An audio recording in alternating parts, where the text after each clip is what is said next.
أعوذ بالله من الشيطان الرجيم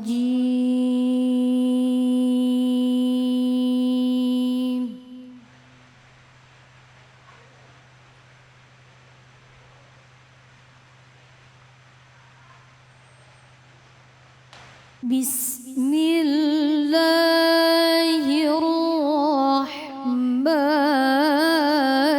الرحيم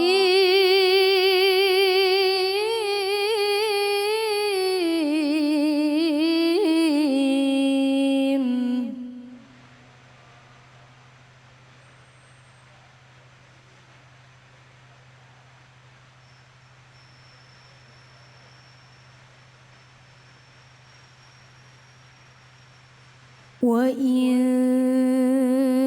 جاهداك على أن تشرك بما ليس لك به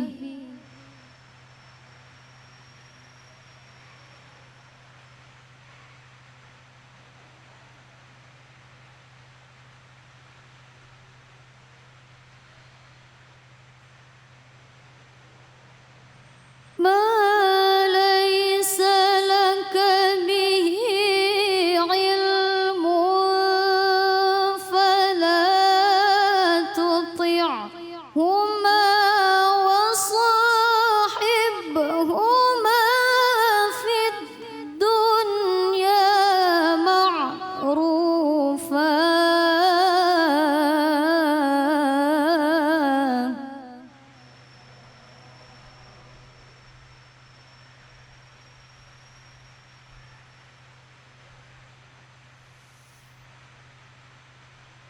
واتبع سبيل من أناب إلي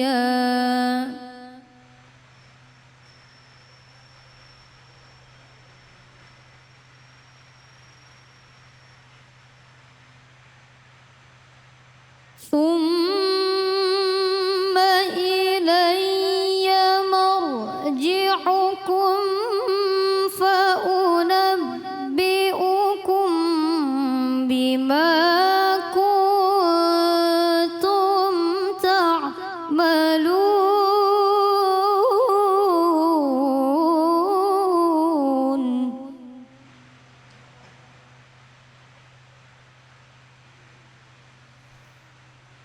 ثم إلي مرجعكم فأنبئكم بما كنتم تعملون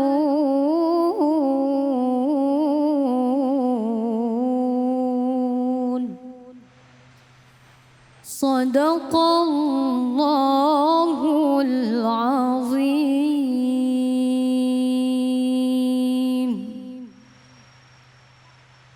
Dengan menyebut nama Allah yang Maha Pengasih lagi Maha Penyayang. Dan jika keduanya memaksamu untuk menyekutukan aku dengan sesuatu yang engkau tidak memiliki ilmu tentang itu, maka janganlah engkau mentaati keduanya. Dan pergaulilah keduanya di dunia ini dengan baik, dan ikutilah jalan orang yang kembali kepadaku. Kemudian hanya kepadaku tempatmu kembali, maka aku akan beritahukan kepadamu apa yang telah kamu kerjakan. Maha benar Allah dengan segala firman-Nya. Sama-sama tadi yang kita dengarkan bacaannya yang dengan merdu ya dibacakan oleh Ustazah Nova Winda, dan yang tadi terjemahannya yang saya bacakan adalah dari surah Luqman ayat 15. Nah, untuk lebih dalam dari kajian ini langsung sama-sama kita simak dari guru kita Kiai Haji Khairul Huda. Silakan Ustaz Fadal. Baik, terima kasih Pak David. Assalamualaikum warahmatullahi wabarakatuh. Waalaikumsalam warahmatullahi wabarakatuh. Alhamdulillahi haqqa hamdih. Wassalatu wassalamu ala khairi khalqih. Nabiyyina wa maulana wa habibina Muhammadin وعلى آله وأصحابه وأتباعه أما بعد اللهم أخرجنا من ظلمات الوهم وأكرمنا بنور الفهم وزينا بالحلم واجعلنا ممن يستمعون القول فيتبعون أحسنه آمين يا رب العالمين.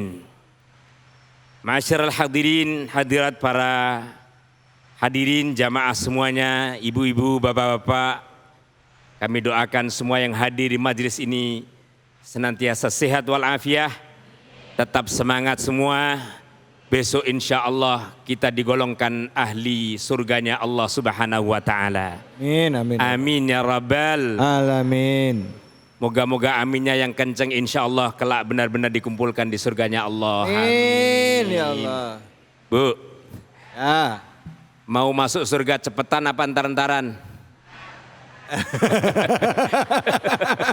Bingung jawabnya. Bapak-bapak, mau cepet-cepet masuk surga atau entar-entaran aja?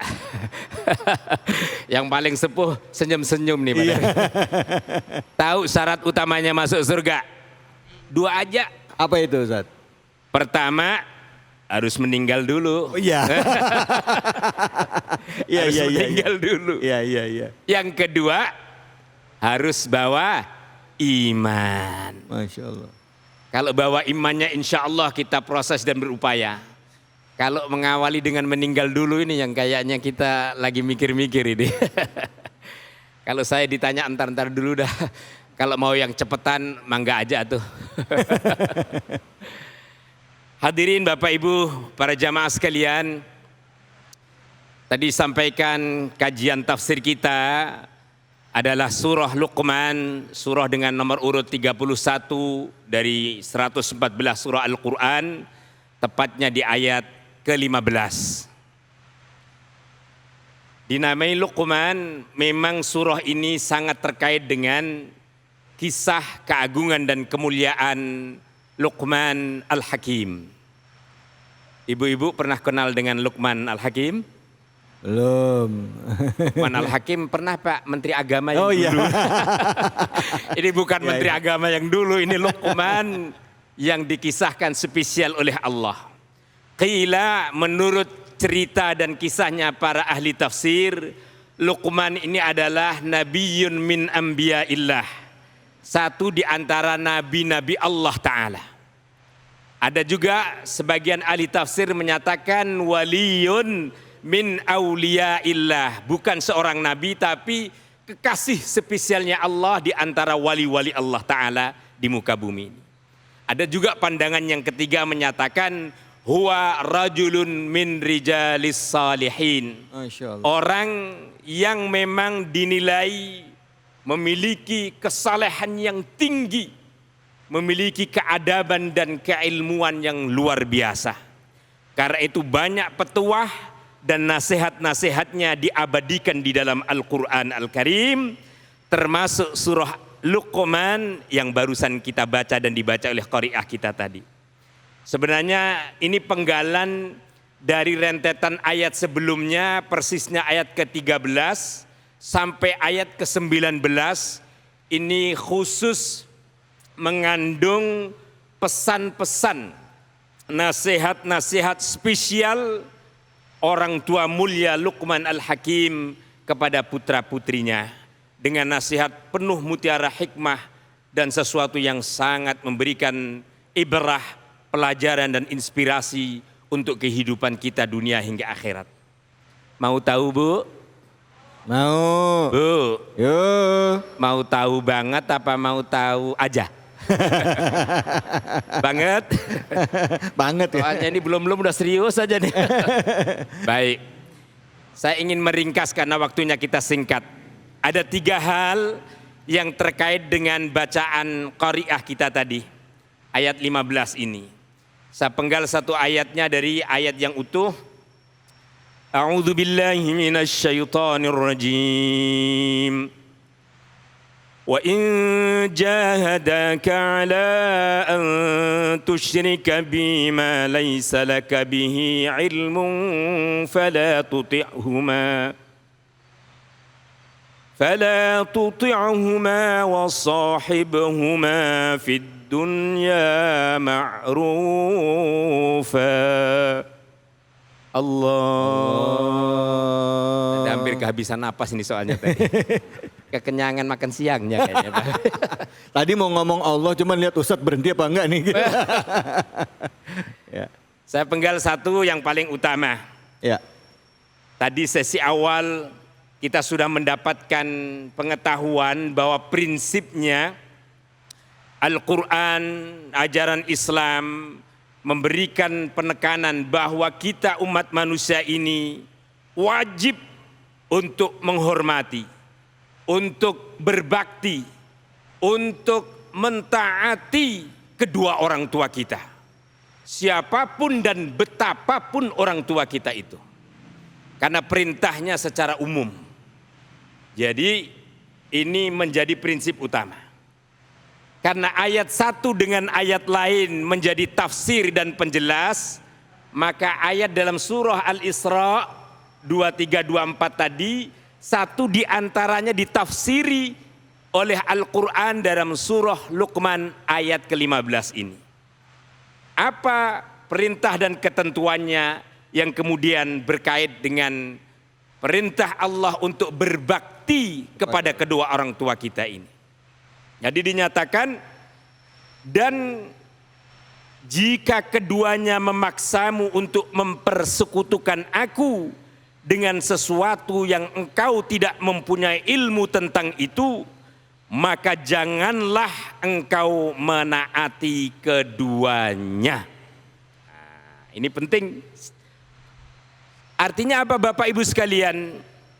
Bahwa perintah kita patuh kepada orang tua, taat sepenuhnya kepada orang tua dengan ketentuan sepanjang perintahnya, ajakannya, ajarannya tidak mengandung kemaksiatan dan melanggar ketentuan syariah Allah Subhanahu wa Ta'ala. Paham apa paham? Understand? Yes. Hal fahimtum? Fahim. Aku diam. Fahimna insya Allah. Ada satu kaidah yang ini penting kita pegangi. Diambil dari hadis Nabi dalam riwayat Imam Al-Bukhari wal Imam Muslim muttafaqun alaih. Kaidah ini menyatakan la ta'ata fi ma'siyatillah wa innamat ta'atu fil ma'ruf. Pegangin ini.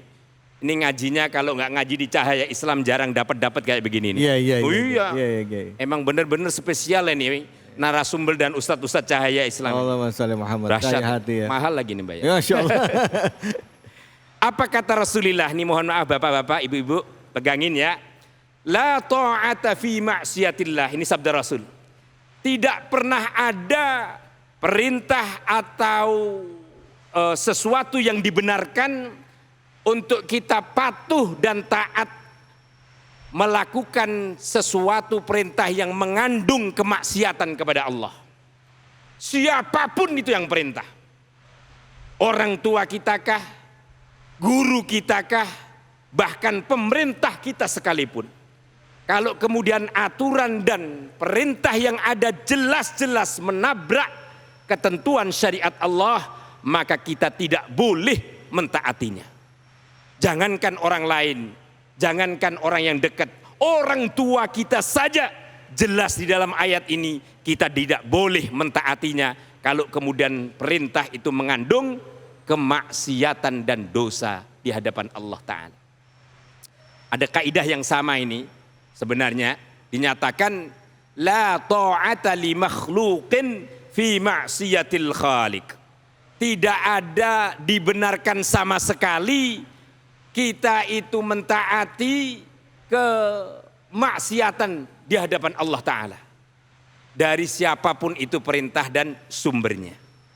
Maka hadis yang saya sebut tadi ada terusannya. Innamat ta'atu fil ma'rufi. Bapak-bapak sekalian, pendek ini hadisnya. Innamat ta'atu fil ma'rufi. Bahwa sesungguhnya ketaatan kita, bahwa sesungguhnya pembaktian atau berbaktinya kita kepada orang tua kita, kepada guru-guru kita, kepada siapapun sesungguhnya harus dalam koridor ketaatan kepada Allah Ta'ala. Sebab itu segala sesuatu yang kemudian kita jalankan kalau ada perintah dari siapapun mesti mengacu kepada ini. Bahwa apa yang kita lakukan tidak ada unsur kemaksiatannya. Nanti kalau suami kita, mohon maaf ibu-ibu, ini ada yang hadir sama suami dan istrinya, banyak ya. Suatu saat kalau perintah kemaksiatan, bu, ini kan sekarang zaman modern sih bu, nggak usahlah pakai jilbab, apalagi hijabnya kayak begitu. Kayaknya itu udah zaman kuno, buka aja bu, rambutnya ibu kan bagus, hitam, terurai, panjang misalnya. Taat apa taat kita? Kagak. Taat apa taat kita?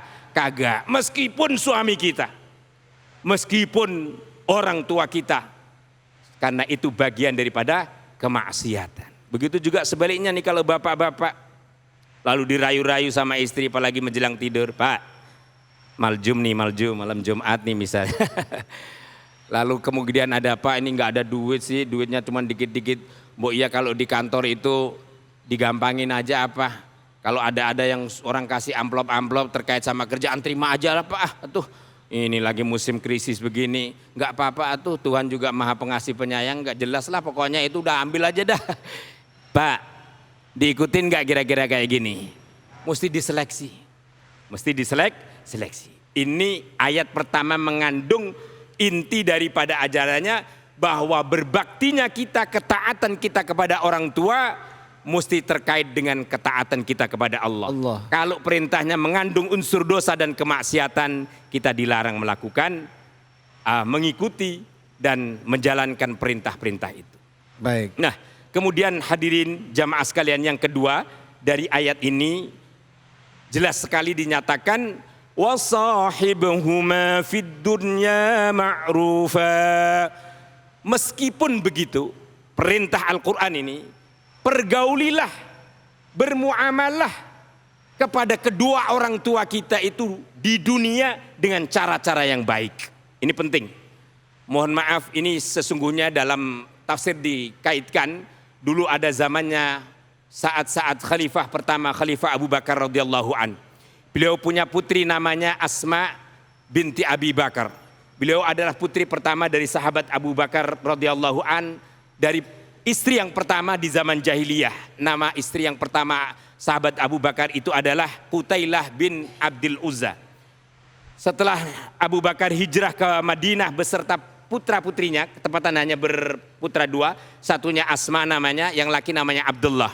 Ini istrinya, Qutailah ini istri Abu Bakar, masih tinggal di Makkah dan masih dalam keadaan musyrikah, orang-orang yang mengikuti kemusyrikan. Inti cerita, satu saat ini ibunya daripada Asma rindu dan kangen kepada putrinya yang saat itu telah tinggal di Madinah. Maka bertandanglah, berkunjunglah dengan membawa oleh-oleh, termasuk diantaranya ada oleh-oleh keju, ada oleh-oleh samin, semacam minyak gitu. Lalu kemudian Asma ini tidak mau langsung menerima dan apalagi memakannya. Sampai kemudian beliau datang ke hadapan Rasulullah SAW. Bertanya, ya Rasul, saya dapat oleh-oleh makanan dari ibu kandung saya, tapi ibu kandung saya masih musyrikah ya Rasul, masih mengikuti keyakinan dan agama lamanya di jahiliyah. Bolehkah saya menerima dan memakannya? Apa kata Rasulullah? Terima wahai Asma, terima. Dan kemudian berbuat baiklah, berbaktilah kepada ibumu sebagaimana berbakti engkau kepada ayahmu untuk urusan-urusan dunia. Jadi karena itu ini penting Bapak Ibu sekalian, karena belakangan ini ada fenomena orang yang sedang, mohon maaf, hijrah ya istilahnya sekarang, lagi kuat-kuatnya beragama, lalu kemudian menerjang syariah ini. Dianggapnya kalau kemudian sudah beda akidah, apalagi hanya beda mazhab, orang tuanya kemudian tidak dipedulikan. Padahal perintah Al-Quran, meski kita beda agama, beda keyakinan, beda mazhab, tapi perintahnya tetap kita hormati, tetap kita hargai, dan tetap kita berbakti untuk urusan-urusan duniawi. Masya Allah. Gitu. Baik, alhamdulillah, terima kasih banyak Kiai. Sebenarnya ini masih panjang kajiannya nih Kiai, ini masih mau lanjut lagi. Masih ada satu. Cukup lah insya Allah. Cukup dulu, nanti kita lempar ke pertanyaan. Baik, mungkin bisa dikaitkan dengan kajian yang akan dibahas lagi. Silakan Ibu, ada yang mau bertanya? Ya, langsung pertanyaan Ibu. Assalamualaikum warahmatullahi wabarakatuh. Waalaikumsalam warahmatullahi wabarakatuh. Nama saya Ismarani. Siapa Ibu? Ismarani. Ismarani, Ibu Ismarani. Silakan Ibu. Saya mau bertanya, apakah doa dari orang tua yang non-muslim terhadap anaknya tetap terijabah? Demikian, terima kasih. Wassalamualaikum warahmatullahi wabarakatuh. Waalaikumsalam warahmatullahi wabarakatuh. Mau dijawab langsung apa dijawab Jangan, Anda? silakan. saya makmum. Kira salamnya mengawali dong. Pertanyaan kelas berat ini soalnya. Iya. Saya baru dapat pertanyaan sepanjang saya ngaji nih. Kalau boleh tanya balik nih Bu, anaknya ini tadi non muslim apa muslim Bu? Karena nggak jelas tadi. Orang tuanya non muslim. Anaknya mungkin dulunya non muslim. Anaknya muslim. Uh-uh. Soalnya tadi sebutnya anaknya doang. Nah ini harus diperjelas dulu. Mohon maaf nih kalau secara umum kita bagi begini ya. Ada orang tua dan kemudian anak satu akidah. Ya. Dalam hal ini sama-sama muslimnya.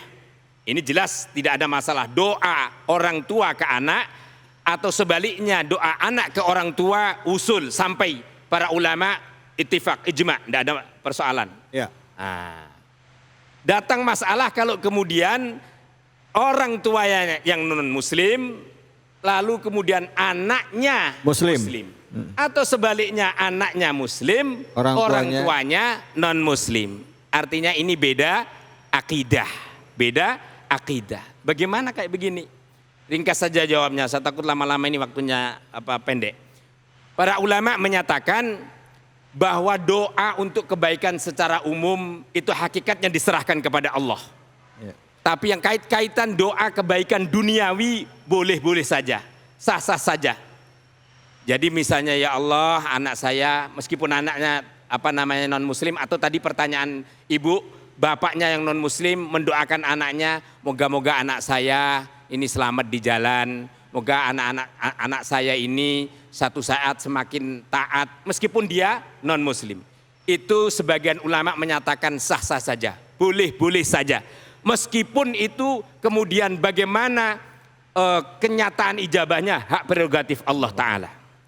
Yang tidak boleh yang bagaimana mendoakan untuk diampuni dosa-dosanya.